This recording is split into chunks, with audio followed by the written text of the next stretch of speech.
MoCo's Mad Men era buildings, an update on Bethesda, and getting a handle on your energy use.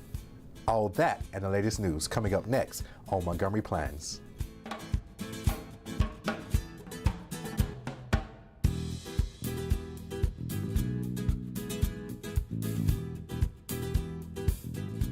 Thanks for watching Montgomery Plans. I'm Michael Brown. We're here to bring you up to date on important land use issues facing those who live and work in Montgomery County.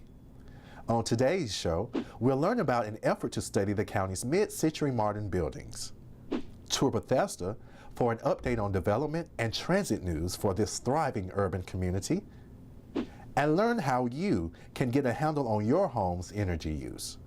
But first, let's go to the top news-making decisions of the Montgomery County Planning Board.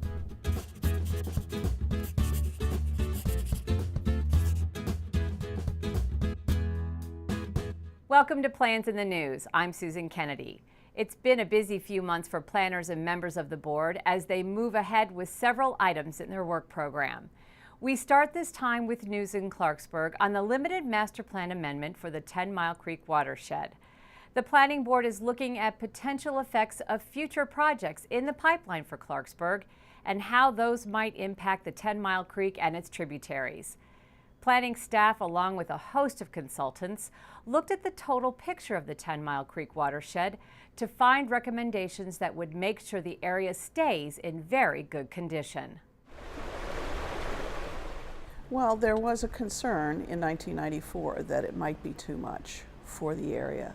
So they put in the staging plan a kind of a fail-safe that says once you've developed in Clarksburg and you've monitored the water quality, come back to the council, tell us what has been the impact of that development and how that might affect 10 Mile Creek. Are the safeguards in place sufficient? We feel that they aren't sufficient. By looking at what's been happening so far, by then projecting what those impacts might be on 10 Mile Creek, we felt strongly that what was planned in the 1994 plan was too intense. The 1994 plan guides Clarksburg's evolution from a farming community to a town surrounded by the Ag Reserve. Valdis Lasdins told us planners were directed to take an approach that looked at the science of the 10 Mile Creek and balance that with the goals and objectives of the 1994 plan.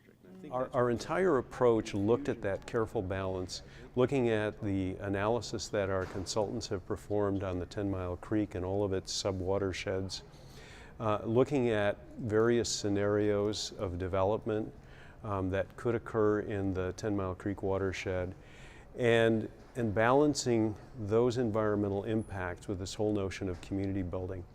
Well, we've heard, as you can imagine, a range of opinions. There are those who say the density is needed to support retail and transit in Clarksburg, and others who would like to see no development whatsoever in the watershed. In the end, planners are recommending a lower density than what developers originally requested.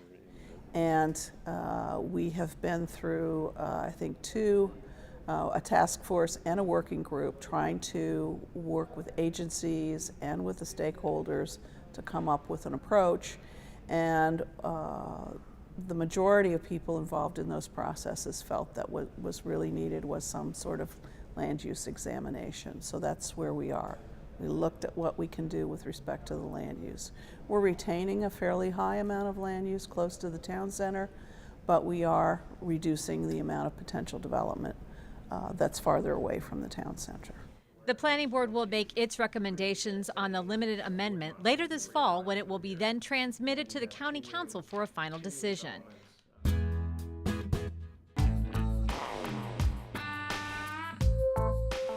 Moving on to other news, the Planning Board has made its recommendations on the proposed bus rapid transit system. The countywide transit corridor's functional master plan recommends a network of 81 miles along 10 specific corridors. Officials agree that between now and the year 2040, our traffic is going to get much worse, and that BRT is the most cost-effective, flexible option out there. So the population is forecast to increase by 20% and the employment by 39%. but our lane miles of roadway will only increase by 5%, so the lane miles of congestion would go up by 70%. So what do we need to do to handle that? And we're dealing with existing communities. That's how we came up with the idea in some cases to look at lane repurposing, where we could see in the forecast that we could move more people in transit. The focus of the plan is to identify the corridors needed for a BRT network and the rights of way that would be needed in those corridors for the appropriate level of service. The plan not only provides a realistic vision for an overall system, it fills in some details like road and station character to keep things compatible with the neighborhoods they pass through. So the idea behind doing the bus rapid transit network was to give a greater percentage of the people in the county the opportunity to use transit as a way of just getting around, just doing their daily errands and going to work and going to school, and connect all those other rail services, those higher quality levels of service. Because we do have a great local bus service, but we needed a higher level of facilities to actually make those services work better. It's expected the council will vote on the plan sometime later this year, and it will then move on to the executive office for implementation. In other transportation news, bikeways in Montgomery County provide connections to major destinations throughout our region. The 1978 Master Plan of Bikeways was the first countywide functional master plan that focused entirely on identifying and improving the county's bicycle transportation network. Recently, the Planning Department won a $40,000 grant from the Council of Governments to work on producing guidelines on what type of bikeways are appropriate in different situations. The guidance is general guidance for the county, but we've asked, the consultant will be asked to focus and test the guidelines in two areas. One will be the Bethesda CBD, and the other will be the Gaithersburg East community. And the idea was these are upcoming master plans, so let's not only test the guidelines, but let's actually use some of the recommendations in the master planning process. Over the past 30 years, there have been a number of master plans, sector plans, functional plans, and park trails plans that have resulted in the amending of the county's bike network. If you reach a certain traffic volume on a road, bike lanes may no longer be appropriate. If you reach certain speeds, bike lanes may no longer be appropriate, and you may want to look at different facilities, such as cycle tracks, that provide both separation from the road, but also separation from the sidewalks. There are dedicated bikeway that provide a little bit higher level of service in some urban areas. Ansbacher says with the onset of bike share here in Montgomery County, the timing for this study couldn't be better. Yeah, and we're very excited about it with the coming of bike share, with a lot of high priority county projects such as the Capitol Crescent Trail, the Metropolitan Branch Trail. Bikeways are becoming more and more important, and you see it when you walk out on the street. You see more and more people riding in Montgomery County. And finally, the Planning Board has unanimously approved sending the White Oak Science Gateway Master Plan to the County Council and the Executive for consideration. The plan proposes to transform this section of the county into a community with local opportunities to live, work, and play. Envisioned for the 300-acre Perconti site, a new complex of research facilities, office space, housing, and retail. The plan also calls for the redevelopment of the White Oak Shopping Center by making it more pedestrian-friendly. Though most residents in the area are in favor of the plan, planner Nancy Sturgeon tells us there are still many questions surrounding the implementation of this proposal. I think what's going to be most challenging about this plan is seeing it through to implementation. And the traffic congestion that we have today, how do we solve the traffic problem? So when we've looked at implementation and we've looked at whether we have a balance here between the proposed land use and the road network and the hopeful transit network, it's hard to find a balance there. And that's what we're tasked with doing in long-range master plans. How do we fund the infrastructure? How do we phase those improvements? Is bus rapid transit going to be supported for this area? And we're looking at it for US 29 and New Hampshire Avenue. So those are the big challenges here. it needs some attention if things are going to move forward and you're going to see reinvestment by the private sector. The plan is scheduled for work sessions through the early part of next year with the goal of adoption in late spring. That wraps up Plans in the News for this episode. For Montgomery Plans, I'm Susan Kennedy.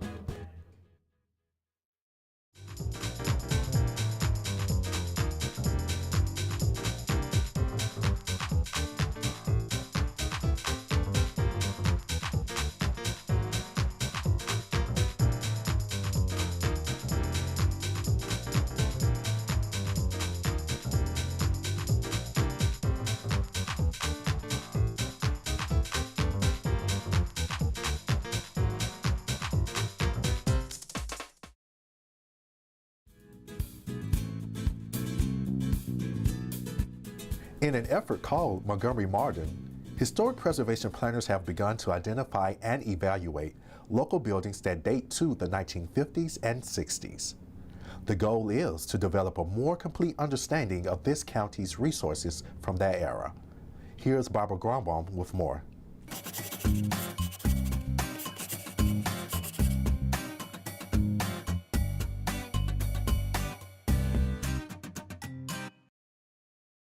The popular TV show Mad Men has brought the 1960s aesthetic back in vogue. Main character Don Draper works in a sleek glass and steel skyscraper, very modern for its time. Here in Montgomery County, we have our own mid-century modern buildings, even entire communities. These are resources that planners say must be studied before it's too late. To learn more, we met up with historic preservation planner Claire Kelly at a site that has already been designated historic. We're here at the Georgia Avenue Baptist Church in Glenmont, near the Glenmont Metro. This is a great example of mid-century modern church designed by Theodore Bennett in 1954. The congregation started in Glenmont in 1953. They were looking for a bold new design for a brand new congregation, and it really made quite a statement here in Glenmont. They didn't choose classical columns or arches with keystones. They chose glass wall that wraps around the building and a very modern looking canopy entrance for their new design. Modern architecture was a movement that took hold in this nation right after World War II. Architects up to this time looked to European history and American history for inspiration for design. But with modern architecture, for the first time, it was a revolution where it was a simplification of form and an avoidance of ornamentation. Architects were drawing from modern materials and technology for inspiration. They also looked to natural materials and were inspired by nature. Montgomery County is especially fertile ground for mid-century modern architecture. Examples can be seen throughout, with the highest concentration in the Down County, nearest the largest employer at the time. In the post-war era, Montgomery County was the fastest growing county in the nation. There were jobs available in Washington, D.C., and Montgomery County had the land that was available. Farmland was available for development, and this is where most of the construction was going on in the post-war era. In the 50s and 60s, mid-century modern design was transforming Montgomery County.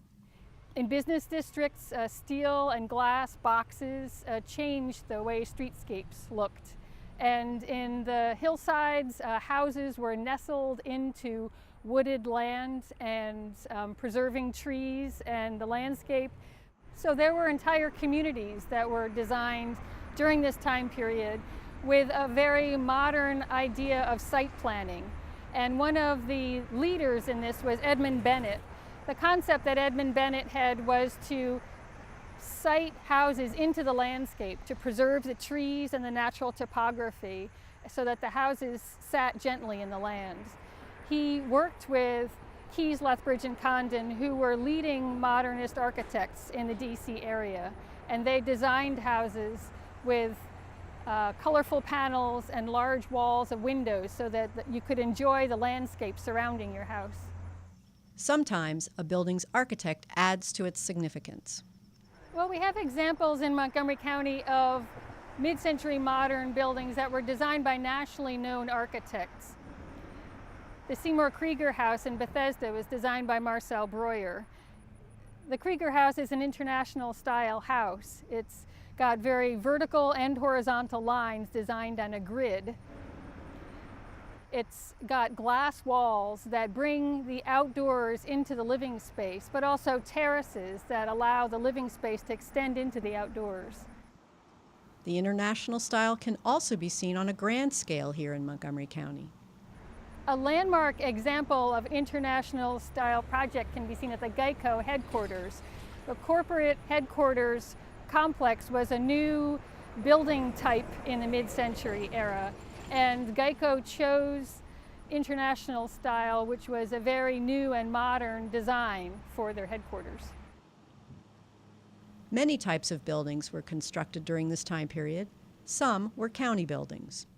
The Wheaton Youth Center is a great example of mid-century modern design. It was designed by Keyes, Lethbridge, and Condon, opened in 1963, and the primary architect was Arthur Keyes. He was influenced by Frank Lloyd Wright and also by Japanese architecture. It has an amazing roof form, a double curved roof with a vaulted auditorium, and that motif is carried out in the entrance canopy and the activity wing roof.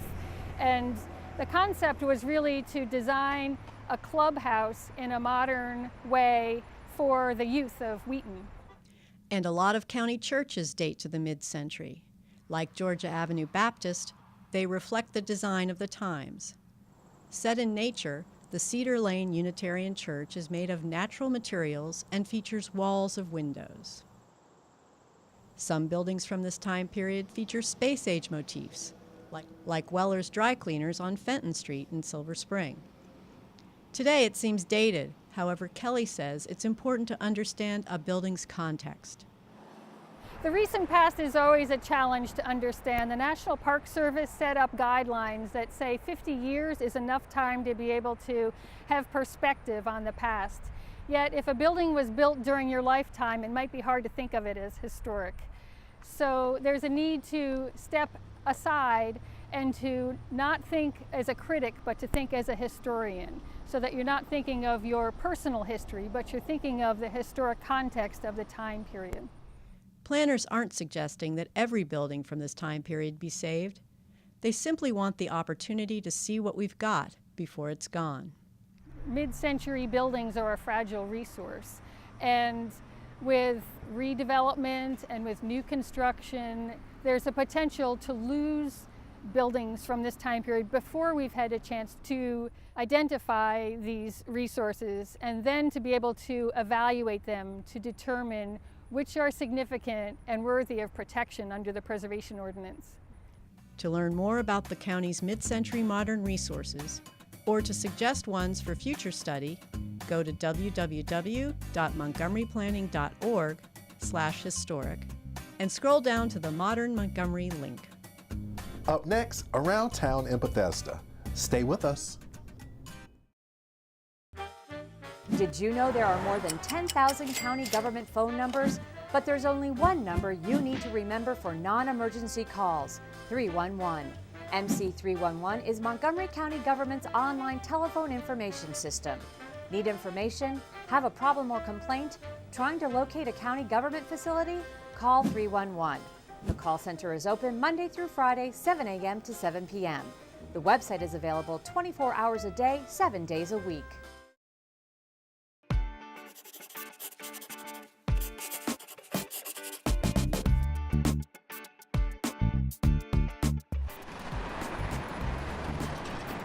Elsa, here we are in the heart of downtown Bethesda. This is a real thriving urban community here, and a lot is happening. We see a lot of new construction. Tell us a little bit about what is being built right now? So what we're seeing under construction now is a lot of mostly residences, but with ground floor retail. So I think probably the biggest project that folks are familiar with is going to be Lot 31 down by Bethesda Row. There's going to be apartments and restaurants and shops. And then most of the other projects that are under construction in Bethesda right now are apartment buildings. There's one office building under construction by the high school. But at this point, the market is pointing to residential development. And again, we're focusing in on where the transit and transportation in here is, and there's a real need for this kind of development. Right. Transit is a key component to the development and I think the success of Bethesda. The new Purple Line station will be just down the street from where we're standing. There will also be, as part of that, a new Red Line entrance. So just a few blocks from here, there will be a new multimodal transit station. We've been working with the state transit agency on the design of that. They have a new design that will provide more benefits and also hopefully some new options for the Capitol Crescent Trail, for the bike trail for folks to get through downtown Bethesda. The Purple Line station is intended right now, is designed to fit into the Capitol Crescent Trail tunnel that goes under the Apex building and the Air Rights building just down the street from us. The existing tunnel is curved and it's narrow, and fitting a station into that space is possible, but it doesn't, we feel, provide room for growth. We think it's going to be a very successful place. It's going to be a very desirable address to have the Red Line, the Purple Line, and the trail in one place. And so we've been working with the state and county transportation agencies to look at ways to make the station design better. And part of that is a design that considers redeveloping the site where the station is going to be. And so there are a lot of pieces to that, and it's an ongoing discussion, but it's a very exciting opportunity. Of course, with these types of projects, there are lots of concerns. There are folks who aren't sure that that's the way we should go with this station. How do you allay to them that this is going to be the best thing for the community? So we try to illustrate for them how the new design will be better for them, and how a new design will be better for the people who live and work in Bethesda, and also for people who own businesses in the area. And there's a lot of love for the movie theater and for the restaurants. These are places that the community likes to use, and so part of figuring out how to make it work for them is part of the puzzle. So there's a lot of new opportunities to grow Bethesda even more than it's grown, and all these new folks who move here are going to have great opportunities to get around and get where they need to go, and that's the whole idea. That's right. One of the things that the planning department has begun work on to revisit the downtown Bethesda plan and look at how Bethesda might look 20 years from now, 25 years from now, and kind of see what kind of tools, what kind of amenities, what kind of place Bethesda wants to be. And we're just starting that effort up, and we're hoping to come out to the community later in the year. What are some of the concerns when you go about a project of that scope? There's got to be some things that sort of stick out that we really need to pay attention to.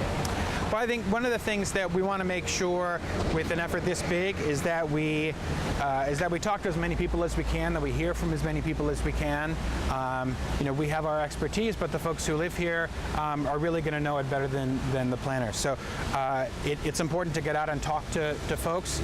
There are concerns about traffic. There are concerns about office space. There are concerns about parks, and could we have better open space, better parks. It's a magnet for folks here in Montgomery County, and we want Bethesda to stay that way. It is.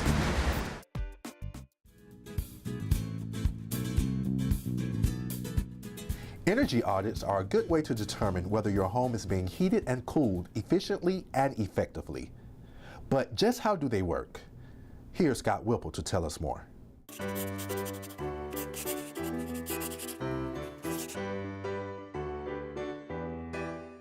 Hi, I'm Scott Whipple, Historic Preservation Unit Supervisor at the Planning Department. Whether your home is brand new or 100 years old, it needs to be heated in the winter and cooled in the summer. Doing so uses energy and costs money. When trying to lower their energy use, most homeowners focus on their thermostat. But there are some other strategies. More and more people are starting to understand that historic preservation and environmental sustainability go hand in hand. With the right information, historic homeowners can lower their energy costs while preserving their historic homes. To learn more, we followed an energy audit in action at the Tacoma Park home of Jason and Jessica Whitman. Well, Mr. Whitman, I appreciate your having us out to the house today. Before getting started, Zachary John of Baltimore Smart Homes explained the process to the homeowner. So essentially what we're going to start with is the health and safety component. And we just want to make sure that in a worst case scenario, especially with the little one in the house, that there's not going to be any kind of safety concerns, anything of that nature. And then the second component we'll do is what's called a blower door. So we're going to set that up in the centrally located doorway. And essentially what that does is it depressurizes the home to negative 50 Pascal. And that allows us to see how much air is moving through the home versus how much should be moving through the home. We're going to start off with a pressure of 25, working our way up. Set pressure and start it up. And what this will allow us to do is to get to half of the pressure that we're pulling. So now what I'll do is just take a moment to briefly inspect the house, and I'll be right back to kick it up to full throttle. A quick inspection of key locations in the attic and the basement ensures that the blower test can be safely increased to full power. So I think that we're good to go ahead and kick it up and see what we can get. So now I'm going to pull this up from the 25 CFM that we've been pulling to the full 50. You can hear the device crank up, and you can slowly see the number increase. By depressurizing the home, energy leaks are exaggerated. They show up as heat in the summertime and cold in the winter. Measurements are taken with a thermal camera. So with anything, heat usually rises. So oftentimes when you come into a home, the client has a lot of issues with the top floor, which also happens to be where the bedroom is located. This is a really good example of what an energy saving measure looks like during the cooler months of the year and what a drain looks like during a lot of the hotter months of the year. This is the whole house fan, and you can see that this presents a very large break in the thermal boundary. The air that we're registering right now coming out of there is 103 degrees, 105, 104, right around in there. And that's going to create an excessive burden on the mechanical systems to cool this house down. If you consider the fact that the average homeowner keeps their home in the mid to high 70s, this is a lot of difference between the optimal temperature in terms of comfort and the amount of air that they're going to have to condition to get there. Zachary John proceeded to take measurements all through the house, examining leaks on every level. He explained that while this is a historic home, an energy audit could help every homeowner improve energy efficiency as well as comfort levels. These are forces that are at play within every home. You know, we happen to be in a lovely historic home, but these are things that take place within, even modern homes. So if you're having a certain comfort concern in your bedroom or in your child's room or something like that, it's largely going to be an envelope issue, a pressure issue, and this audit helps us to address those, target those, and then rectify them ultimately. Once finished, the data is analyzed and the homeowner receives a report detailing problem areas as well as solutions to address those problems. We're learning a lot from the process about hot spots in our house and some areas that we didn't realize could be fixed or improved upon, that it sounds like from the preliminary report we might be able to do some things to address. We plan on living here a very long time and raising a family here, and want to make sure they have a comfortable, safe environment and do so in a way that's fiscally responsible, saving a lot of money energy efficiency wise. With 2 grants from the National Park Service and the Maryland Historical Trust, Montgomery Planning's Historic Preservation Office has been able to undertake about 20 home energy audits. We're using the information learned from the audits to increase our understanding and educate the public about cost-effective steps they can take to improve the energy efficiency of their historic homes. We encourage everyone to get a home energy audit, particularly before undertaking any major project. You can find out more about sustainability and historic preservation at www.montgomeryplanning.org/historic. Visit our website at montgomeryplanning.org for complete, up-to-date planning information in Montgomery County. There, you'll find ways to access the Planning Department's many services. Well, that does it for this edition of Montgomery Plans. Join us again next time when we bring you more on the issues that affect quality of life here in Montgomery County. I'm Michael Brown. Thanks for watching.